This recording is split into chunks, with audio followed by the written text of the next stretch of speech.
Good evening, everybody. Thank you for joining. Sunil here. Can you hear me? Please confirm in the chat box.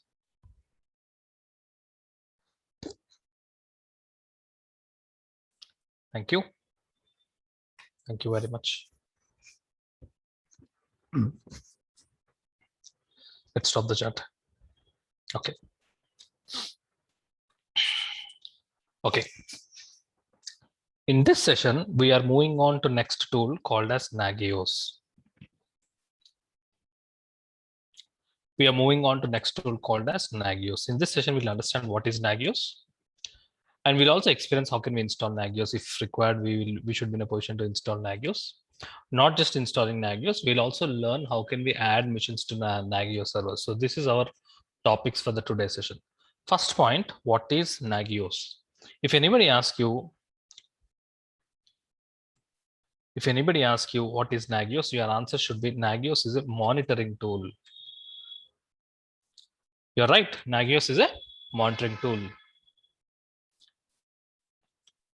The moment you hear a word called monitoring tool, immediately you will get you will compare with the CloudWatch, isn't it? CloudWatch is also a monitoring tool using which we can see the metrics of EC2 machines, how much is the memory utilization, how much is the CPU utilization. We have experienced the CloudWatch monitoring tool. That's a pure monitoring tool provided by AWS for managing their AWS infrastructure. When assuming the client is not on AWS, not on cloud, every cloud platform will have its own monitoring service. Fine. If a client is not on AWS, if a client is having their on-premises infrastructure, how can they monitor their infrastructure? Obviously, using a tool called as Nagios. So Nagios is generally used for monitoring the infrastructure which is not in cloud, in case if they have non-premises infrastructure, but they want to monitor whether it is on-premises or cloud. So monitoring, in that case, Nagios comes into handy. Right now, Nagios is not much used because right now most of the clients are obviously DevOps clients are definitely in cloud. Generally, if a client is not in cloud, they do not implement the DevOps methodologies. Clients generally on cloud implements DevOps methodology. So in case if anybody asks about monitoring service which are not as part of cloud, then obviously we have to have an answer for it. The answer is Nagios. We will experience how can we install Nagios, and using Nagios you can monitor a number of machines. How can we add machines to the Nagios server? We can using that we can monitor. So this is our plan for our today's session. Okay, let's move on.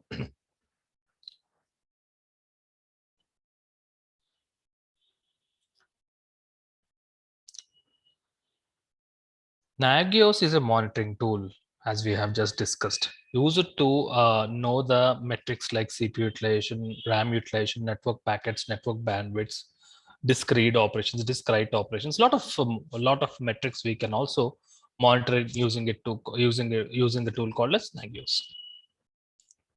Let's experience how can we use Nagios for monitoring the missions. Okay, so let's create two missions. We'll create one mission. We'll create two AWS missions. In one mission, we'll install Nagios. That's called as a Nagios server. And using that Nagios server, we can monitor a number of missions. So for second mission to monitor, we'll be creating two missions. Okay, so let's proceed and create two AWS instances.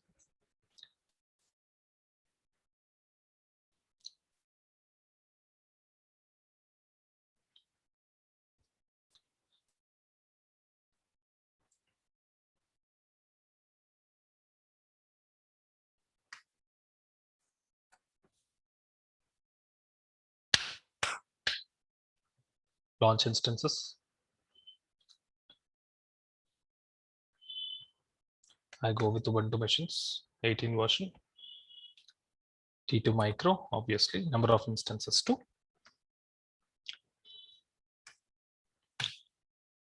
Security group, I will be adding custom TCP.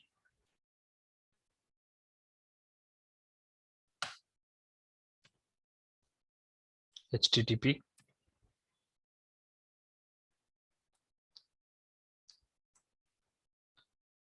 Custom ICMP.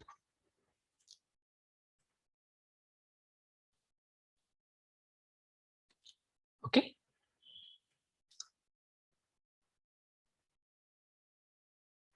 So make sure that you open these ports. Review and launch.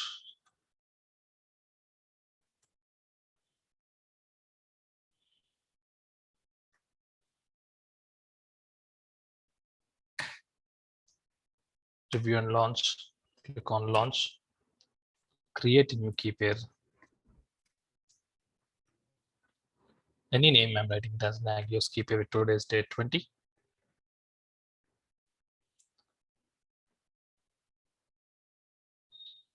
In my desktop, I have created a folder called ppk, and I download the PEM file.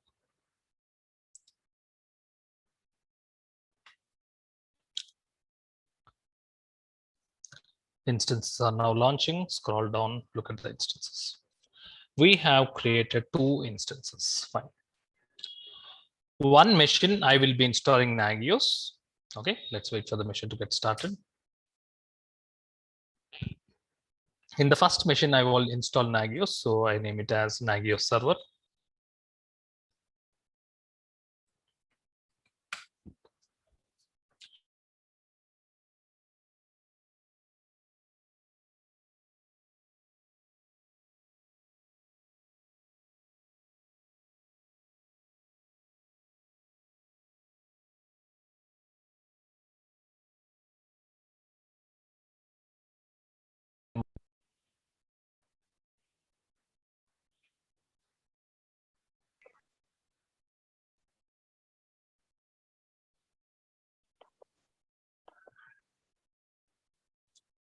Can you hear me, Babat? Yes, I can hear you. Can you How are hear you me? doing? How are you doing? Yeah, I can hear you. I'm doing great. How are you? Thank you. I'm doing good. Thank you.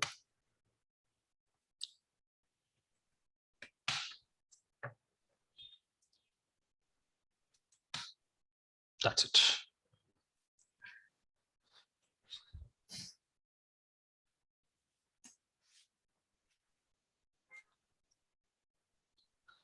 So Babat, I have created 2 instances. In one instance, I'll be installing this monitoring tool Nagios. Okay. So this machine, I will be installing Nagios. That's the reason I've named it as Nagios server. Let's connect to this particular machine. Okay. I connect it using git bash.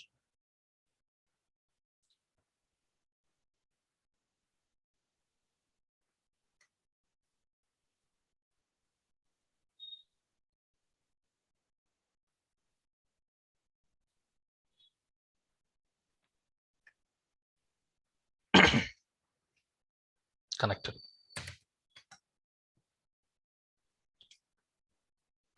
How can we install Nagios?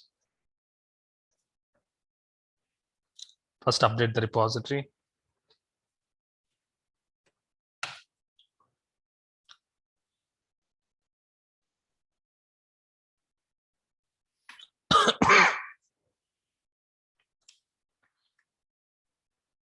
Done. apt-get install Nagios 3. We are installing Nagios version 3.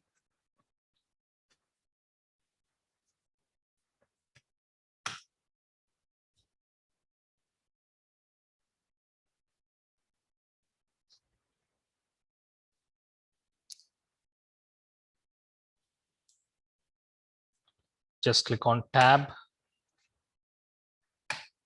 Okay, click on tab. Just click on OK. Just click on tab. Okay, it will ask for the administration password. Nagios web administration password. You need to remember that. I want to provide password as my name Sunil. So this is very important. Remember the password at which you're providing at the time of installation. Confirm the password.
Let's wait for the Nagios to get installed. Done. Okay. If you want to check whether the Nagios is successfully installed or not, take the public DNS. Okay. Take the public DNS of your machine in which you have installed. We have installed Nagios in this particular machine. Click on get the public DNS. This is the public DNS. And the URL ends with /Nagios3.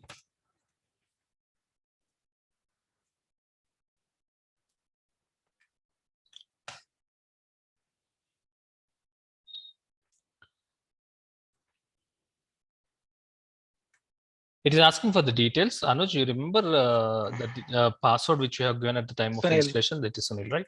Sunil, The right. default username is Nagios admin. Okay. The password you need to provide which you have used at the time of Sunil. installation. Sunil. The moment you sign in, this is how the Nagios dashboard looks like. So it's pretty easy. Installing Nagios is not at all a difficult task. It's a pretty easy task. Okay, Easy you can task. see the instance. You can see how exactly the Nagios dashboard looks like. Correct. Under services, currently you will find localhost. Go to services. Localhost. Localhost is nothing but the machine in which Nagios is installed. See, it didn't monitor the current users who are connected to the machine, disk space. Okay, total number of processes, nothing but the CPU utilization. So everything you can get the standard metrics. Got it?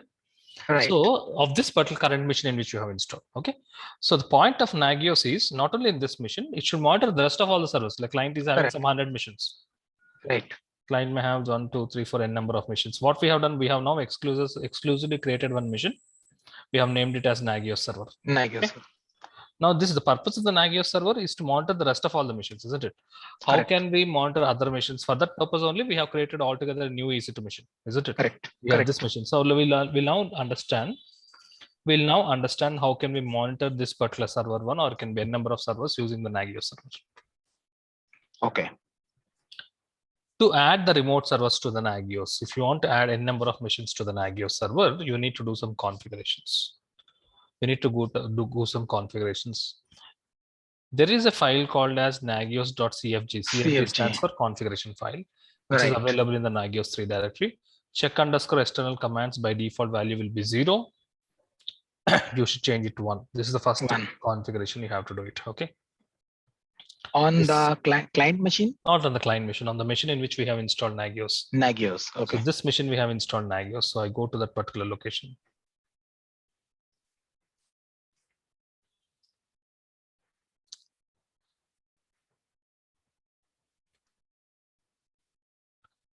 And then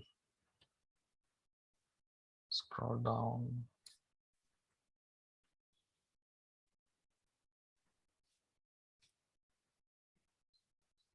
Can you see check underscore external underscore commands, Anuj? We have this. The default value will be 0. You need to change to 1. 1. Okay. Perfect. So we have switch on this parameter. By default, when the external commands is 0, it will not monitor the rest of all the servers. When you change it to 1, you are informing that you have to start monitoring it. So whenever you install Nagios, a group gets created. The name of the group is Nagios. So you need to, all the groups will be available under etc groups, isn't it? Right. So you can see the group got created. That is the last one. Nagios. You need to just append www.data. Okay. You have to do this. Next. What is the purpose of this? Even I'm not sure what is the importance of this. Okay. Okay. Okay. So, and then you need to give some permissions to the read-write directory of these two directories. Yeah. Internal configuration in the Nagios server. Yeah. All this we are doing it in the Nagios server only. Whenever you install Nagios, by default, Apache 2 will also be installed. Okay. You need to restart Apache 2. Right.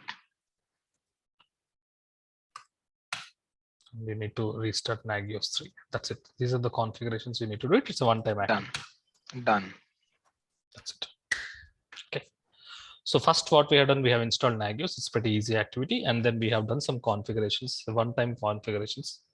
on the Nagios server. We have also done that. Next thing, what we have to do, we have to add the mission to the Nagios. Okay. Right.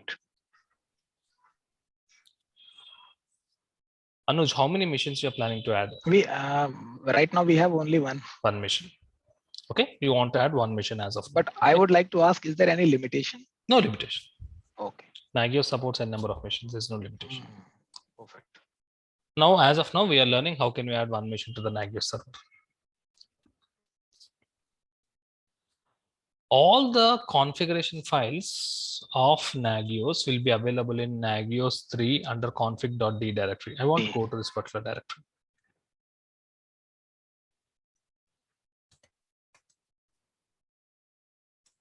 I want to go to this particular directory.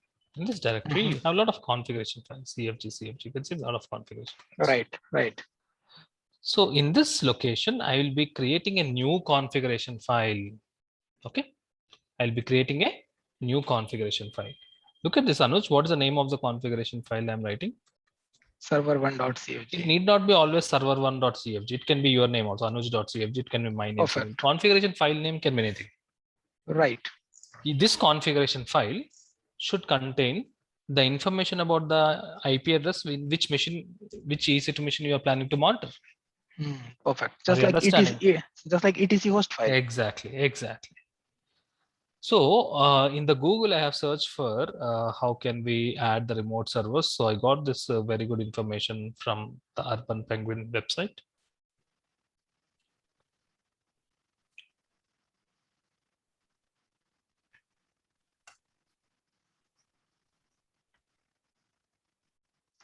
Defining a new host is nothing but adding the new machine to the Nagios servers. Okay. So I picked up this this particular syntax. Okay, you have to mention this particular syntax in which file, the configuration file which we have newly created. Okay, but for each host we have same to do syntax it repeated. Yes, you are right. Okay.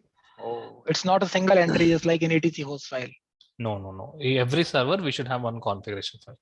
Oh. If you want to monitor 10 servers, okay, you have to create 10 files. 10.cfg ending with .cfg files. Yes, you are right. So this is the syntax. In this syntax, what you have to do is you have to change only 3 values. You have to change the host name. You have to provide the alias name. You have to mention the IP address. Okay.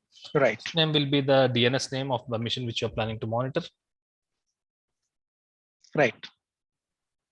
This server one I want to monitor. And this is public DNS, na? Yes, you're right. Correct. Okay, the which we put while logging to the external. Yeah. Got it. So now Nagios is a licensed version. Open source. Oh, cool. The beauty of DevOps is all open source, and the server one is the alias name. Okay, is nothing but so that you can refer which machine you're monitoring, and IP address is nothing but which machine you're planning to monitor. It may be host name as well. Private IP address. It can be host name also. So better to be private IP. That's it. This is a default syntax, maximum check attempts. In case if the Nagios server is unable to attempt the remote servers to monitor, it will attempt 3 times. Okay, and then stop attempting. Okay, check period. I want my machines to be monitored 24/7. And there is a command which helps you to monitor. The name of the command is check -host -align. It should have root access, notification interval. If any mission is down, we should receive notifications in return. Okay, right. So every 60 seconds it will send us the notifications. Notification period is again every 24/7. I want to receive notification. So like this is the syntax. Correct. Okay, now what you have to do, so now I have defined host is ready with me. So what I'll do, I will create a new configuration file. Right.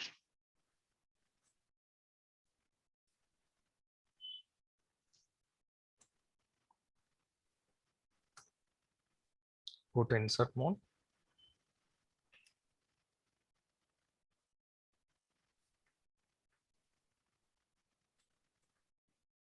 Escape code and double click to save and quit. Okay, and restart the Nagios.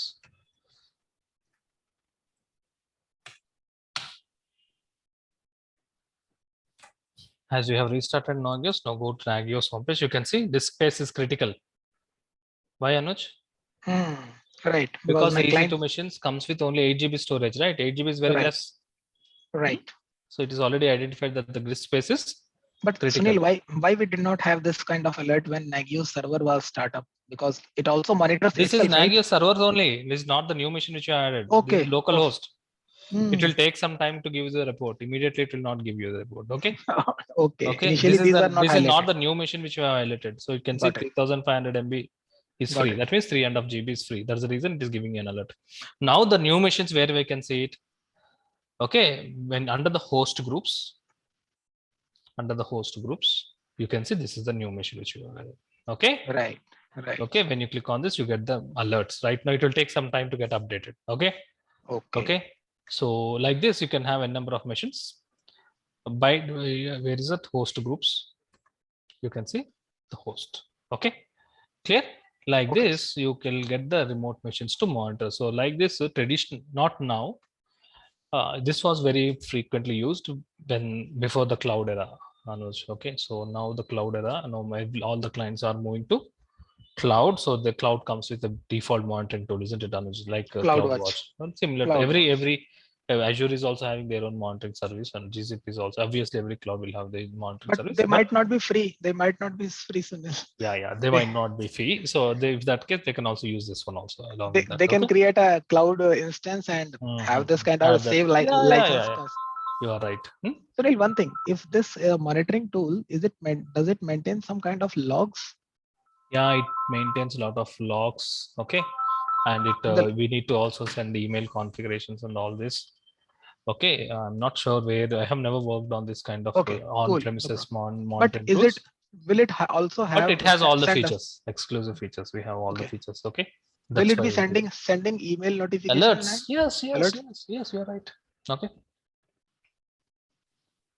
So this is just a quick small information which I want to share it for Nagios. So we know about now Nagios is a monitoring tools along instead of completely depending on services of cloud providers. So you can also have our own monitoring tool. Okay. Next. Okay, perfect. We can explore Maheshwara. more on Yeah. Nagios. Maheshwara. Hi, Sunil. So Nagios, I think we have other tools called Splunk, Datadog. All these are similar things. Is that correct? I think Splunk is not the monitoring tool. Not It's a sure. log actually. Yeah. I'm not sure. Okay. Maheshwara. They, You worked on they Splunk? Splunk, yeah. Previously, I have configured Splunk for some other for For our monitoring? servers. I think it is No, more. monitoring in the sense, for example, if the server logs are there, for example, you can, if there are millions of rows are there actually, for identifying the error logs, those kind of scenarios, we can write like a kind of GUI kind of thing, which we can integrate with the server logs. So that and it we will can pull the logs and save it in one centralized location. Yes. So easy identification of errors actually and those things. This is But it is using the also Splunk dashboard. yeah, it is also a monitoring tool actually. Okay. But I think it is latest nowadays. I have seen Splunk. Many people are using Splunk. yeah. Okay. Nagios actually okay. So it It's is outdated. primarily Nagios is not much right now used.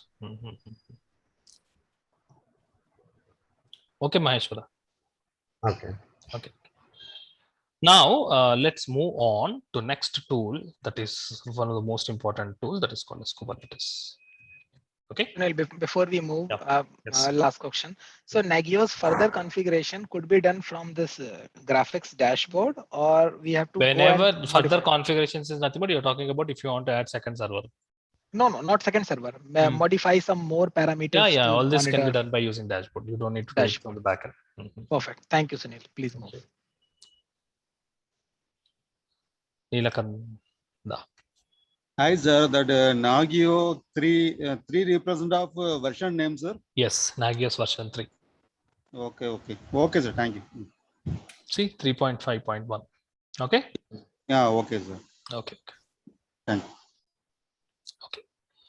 So let's move on to next tool called as Kubernetes. Okay.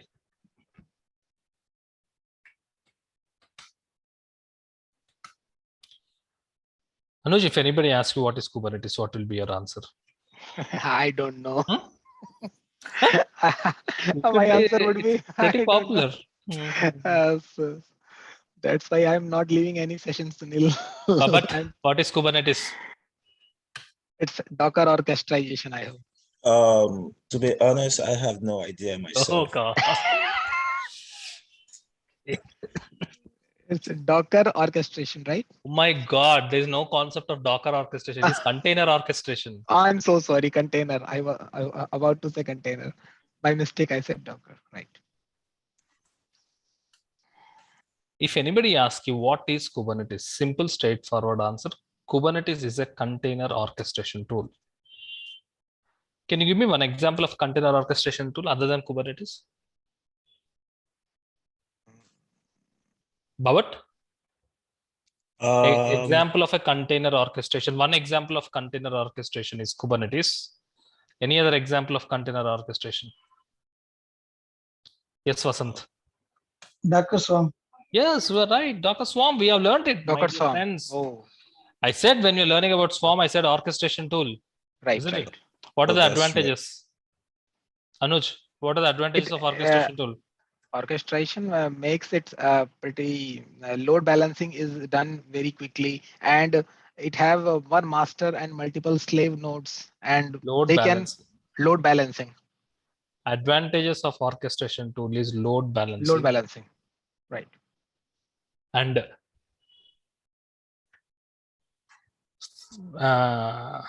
Vasant, what are the advantages? Only one advantage? High availability, then Huh? Performing Scalability. rolling scalability. Scalability. Oh my God. Rolling for upgrades. you, rolling updates. Rolling updates. Without any downtime, you can upgrade from lower version to Upgrades. next. Right. Handling failure scenarios. Right. If because of hardware failure, if one instance is down, automatically containers will move to other instance of the application Other is not instance. down. Okay. Right. Handling failure scenarios. All this we have learned practically, Anuj. All this we have learned: Right, load balancing, right. scalability, increasing the number of containers, decreasing the number of containers, rolling updates, handling failure scenarios. Right. All this we have learned with respect to Docker Swarm.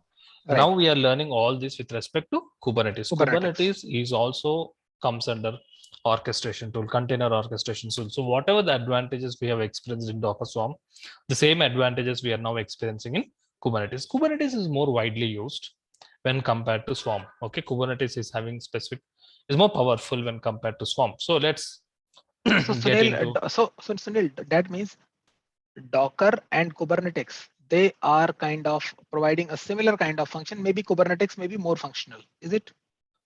Don't say Docker.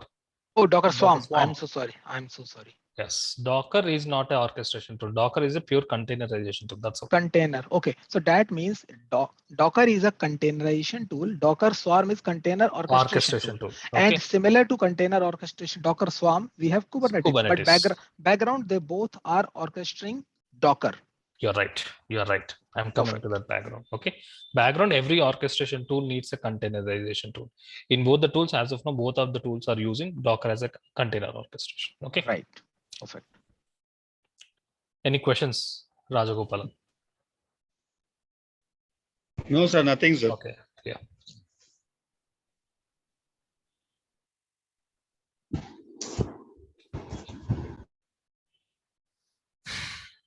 So let's move on. So if anybody asks you what is Kubernetes, now you know the answer. Kubernetes is a container orchestration tool, and you also know the advantages of container orchestration: load balancing, scaling of containers without any downtime, rolling updates, and handling failure scenarios. So what are the advantages we have discussed in Docker Swarm? The same things what we will be experiencing in Kubernetes. Okay, so let's discuss more about Kubernetes.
Sunil, you really do a lot of hard work in preparing these materials.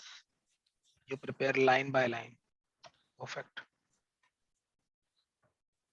Thank you. Let's move on. Let's learn more about Kubernetes. This is what not I want.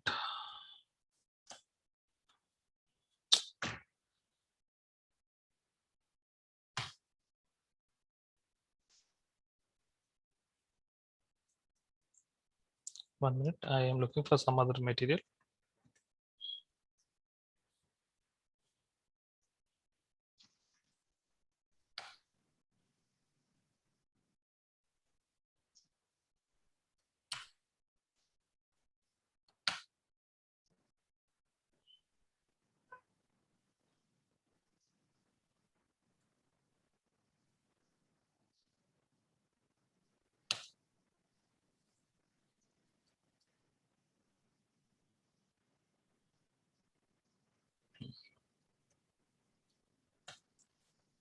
Yeah, this is what I want.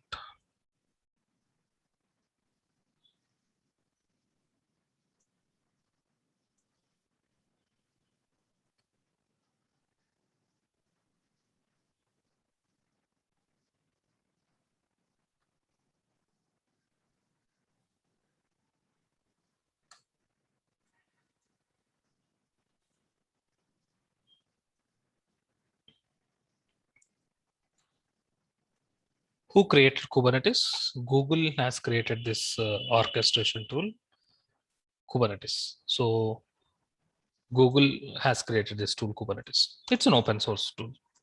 Every orchestration tool depends on containerization tool. Every orchestration tool Right. Depends on containerization tool. Docker Swarm depends on Docker. Similar to Docker Swarm, even Kubernetes needs a containerization tool. So the prerequisite is Docker, obviously. When without containerization tool, orchestration will not work. Right. Okay, so it is the prerequisite is Docker. People call Kubernetes as K8s, okay, because there are 8 letters between K and S. People call it as K8s. It is a container orchestration tool. Yes, we got it. What Kubernetes can do? Kubernetes can create cluster, can deploy cluster and manage cluster. So here we are coming across a new term called cluster. That was not there We in have Swarm. never used the term cluster in Docker Swarm. Swarm.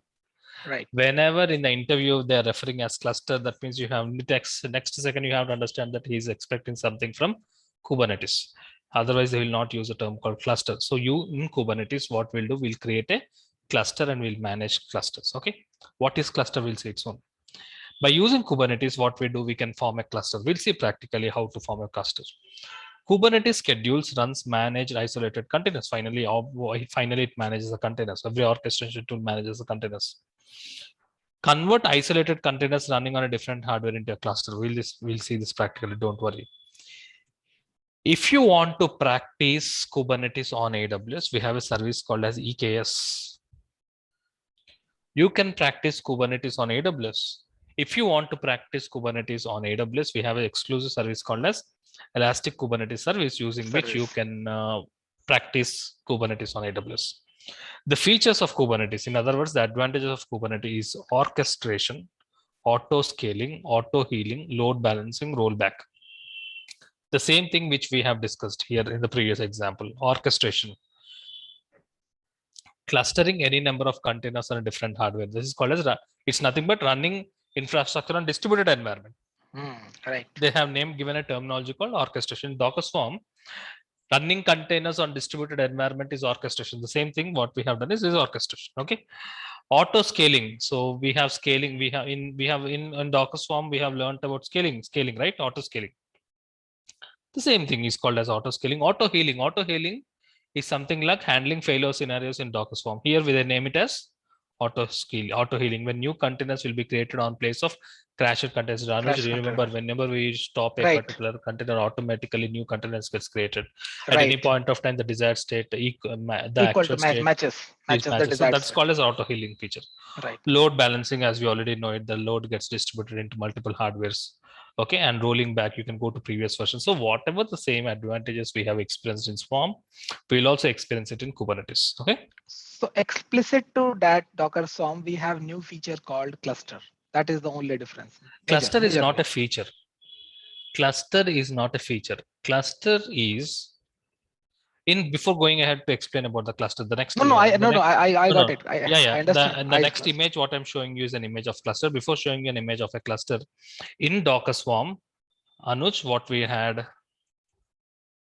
in Docker Swarm, we have manager mission.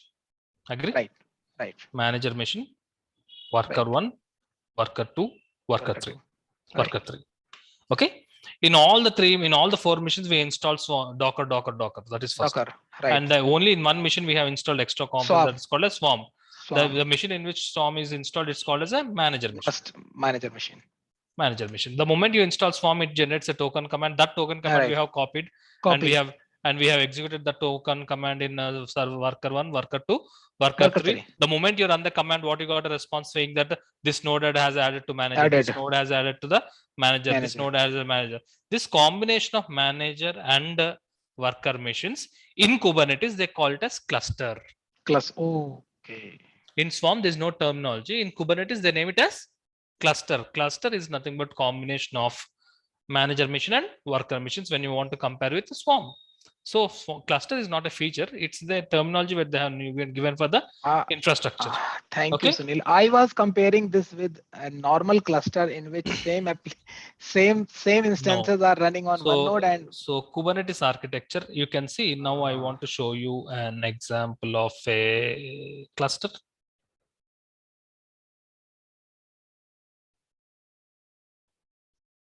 Let's copy here. So we have same features, right?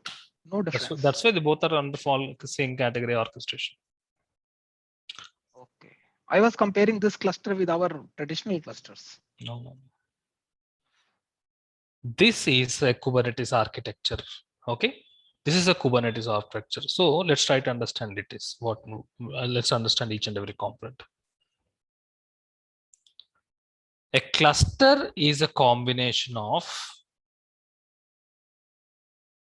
one master and multiple nodes, isn't it? Right. In Kubernetes, my notes.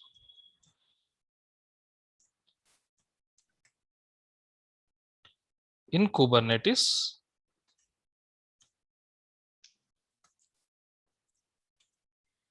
in Docker Swarm, we name it as manager. The same thing in Kubernetes, we call it as master. We'll not name it as manager, we'll call it as master. That's it. In Kubernetes, we have to use a term called master. In Swarm, we have to use it as manager. Both are the same. Correct. So if you can see this particular diagram, this first component is master. Can you see? This first component is Kubernetes master. The second component is node. The second component is called as node. If you compare its form, the first component is something like manager mission, and here worker 1, worker 2. Here instead of workers, we call it as node. So this is a cluster. A cluster is nothing but a combination of master machine and node machine. This is an example of cluster with how many masters? One master. And how many nodes? How many nodes? This is one node. One node. One node. This is an example of a cluster with one master and one node. A cluster can be one master with 2 nodes. Cluster can be one master with 3 nodes. Cluster can be one master with 5 nodes. It's up to us the requirement. How many hardwares you want? You want those many number of hardwares. Got it? Right. Okay. So cluster is nothing but combination of master machine and node machines. A cluster can be one master, one node. A cluster can be one master and number of nodes. Clear about the term called cluster? Correct. So Sunil, it also balance the load of any application, right? Yes. Whatever the. You're right. Okay. So I was comparing with traditional cluster. No, that's not. But there is no use of traditional cluster if this things comes in picture. It is handling the similar situation over here as well, right? Yeah. Yes. Got it. Cluster is combination of one master and multiple nodes. Multiple It can be nodes. one node, two node, and number of. That's why this statement is very, very important. Hey, this is an example of a cluster.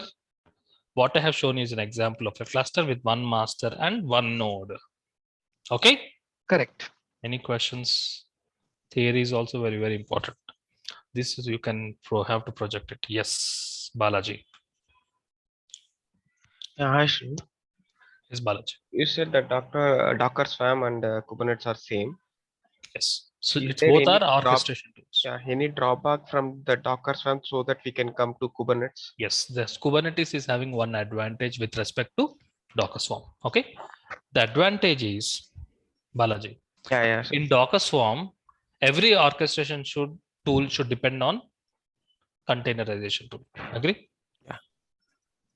Every Okay. orchestration tool should depend on containerization. Isn't it, Balaji? Docker Swarm will depend on which tool? Docker. Hmm? Docker. Docker. Docker Swarm is binded to Docker, no doubt. Docker. Okay.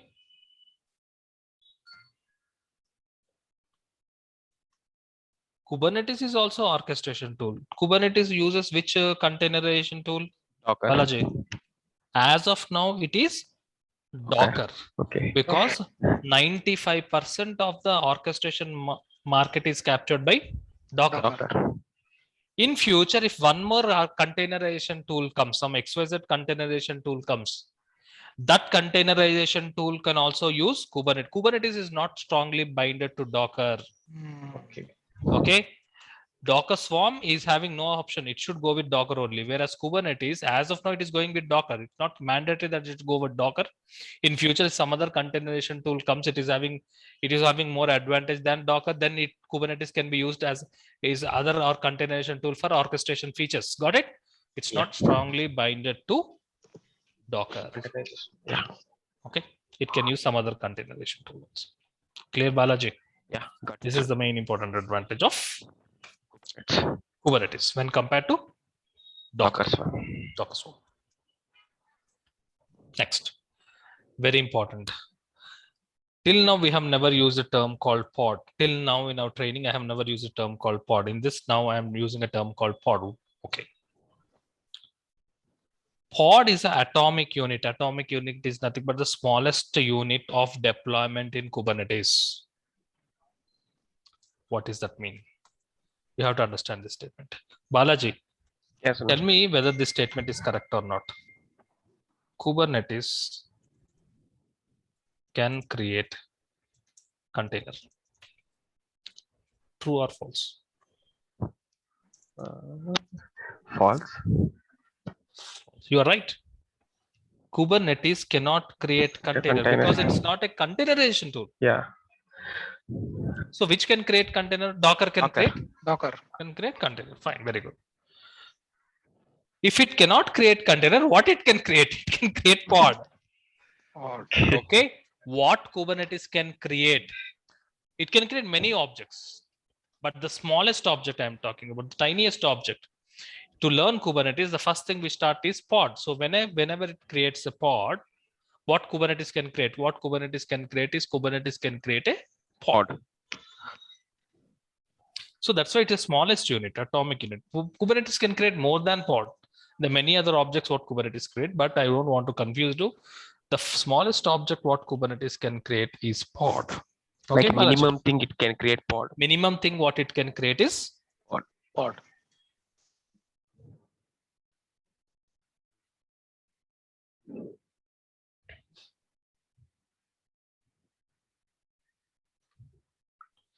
Pod can be created using Kubernetes.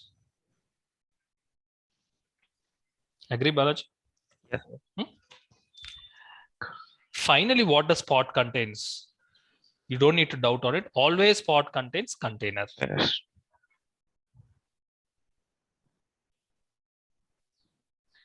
Always.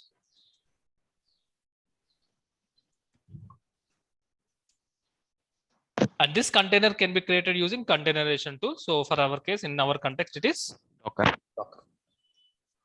So if you want to, in Kubernetes platform, if you want to create a container, definitely that container will be inside the pod. You will never experience a container without a pod, Balaji.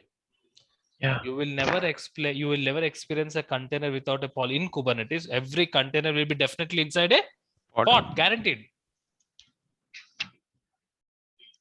Got it? Yes. Perfect. So Sunil, it means we have multiple containers inside a pod, just like we can define in Docker Swarm, maybe 4 or You can say 5. It will pod expand can and consist of one or more Docker containers. Okay, one or more Docker containers. For simplicity purpose, visualize as one.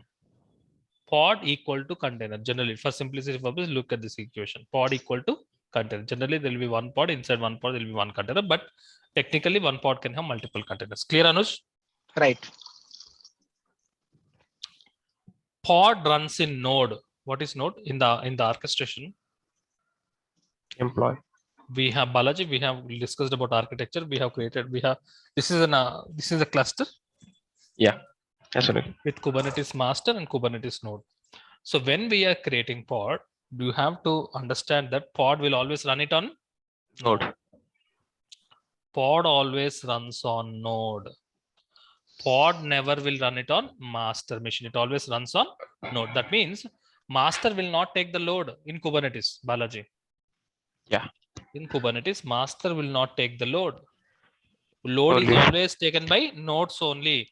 Unlike Swarm, in Swarm, even have you remember, manager is also taking the load. Few Yeah. containers Right. are running on the manager. Correct. Unlike Swarm, here the architecture is different. Master will never take the load. That means in master machine, you will never find containers. You will never find pods. You will never find containers. Pods will be always running inside the node machine only. And nodes are the physical hardware, physical Yes, different. you are right. Physical. You are right. Master makes node to work. Master makes nodes work. So master gives the instructions to the node. Okay, so Balaji, same statement. Node is controlled by Kubernetes master. Kubernetes master. Is it? Yeah. Every statement is important, Balaji. Every statement is important. These kind of statements will make us more matured when we start into practicals. Next point. Kubernetes does not understand containers. Agree? Yes. Never it can understand because not a containerization tool, boss. It can never understand container. So what it can understand? It can understand pods. That's it. So pod is in a kind of envelope or a box in which Yes. there are, it may be Correct. one Exactly. container, it may be multiple containers. Containers, yes. So it's an abstract layer over the container. Pod is a layer over the container. And pod Technically, is what only, we need is a container, but in Kubernetes, there is a layer over the container that's called pod. right. So that means Kubernetes deals Actually, with pod. technically, this pod is abstracting the containerization to Docker. Okay.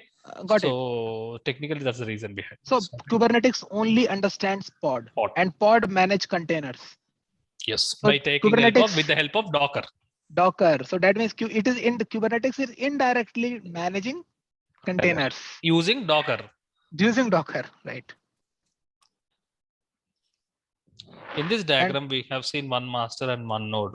A node is also called as minion. You can see here, I clearly mentioned, node is also called as minion. Master is also called as control plane. Master is also called as control plane. If anybody is referring to control plane, you have to understand that it's nothing but a master. Control plane. Okay. So we had some understanding. We had some understanding about Kubernetes. Yes, Jayasree.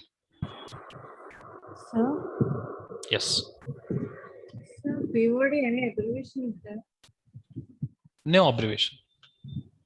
Okay, pod in actually there's a dictionary meaning. There's an English meaning with the word pod is something like a location where we can do some work or something like that. We can say in English also there's a meaning for the pod. It's not a new word. It has a dictionary meaning also.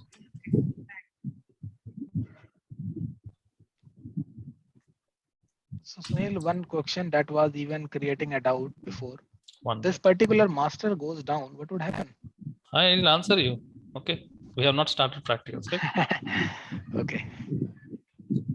So there's a meaning for the term pods. Okay, so this is something like a pod. Inside the pod, these are all the containers you can visualize. Okay. Perfect. So pod is something like a location where we can sit. In the furniture also, there's a meaning of the term pod furniture,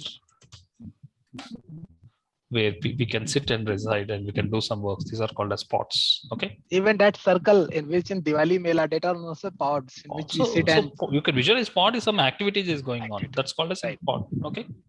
So definitely pod will have something physically also. We have seen the images. So here technically pod will have containers.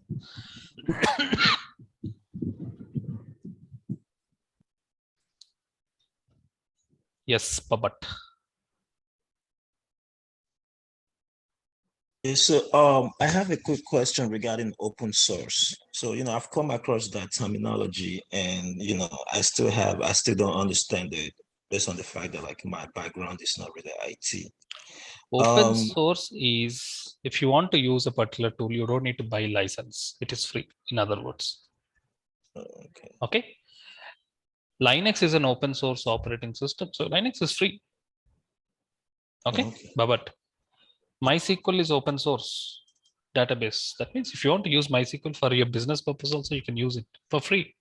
But MySQL is an open source database where Oracle SQL Server, these are all licensed. If you want to use Oracle or if you want to use SQL Server, you need to buy license.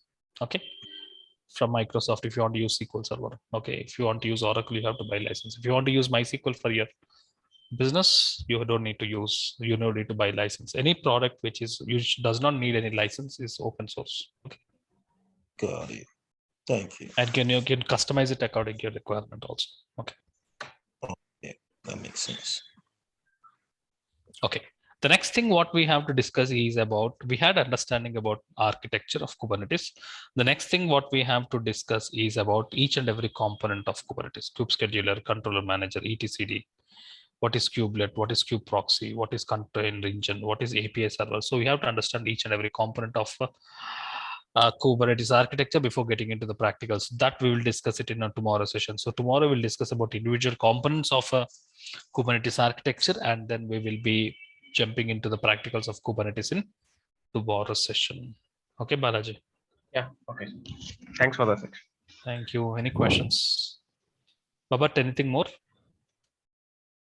No, that's it for now. Okay, I please. just have to, like I did this internship with IBM, and then during the internship we did a project, and the project is about new IBM strategy because they purchased Red Hat, and they have this new strategy which is called IBM Hybrid Cloud Platform. Okay. And as an accounting student, I just didn't know anything about all these new terminologies. It was just my first encounter with it. And I just have to tell you, this class, your training, really changed my perspective about a lot of things. Now even when I go in, I'll feel more confidence to engage Thank with you, Babat. people. Thank you. Even it increases my confidence with your feedbacks. Okay. Thank you. Thank you all. I hope you had a good time today. Tomorrow we will be jumping into the practicals of Kubernetes. Okay. Until then, spend some time exploring about Kubernetes before joining tomorrow. Thank you. Bye, everybody. Thank you. Bye.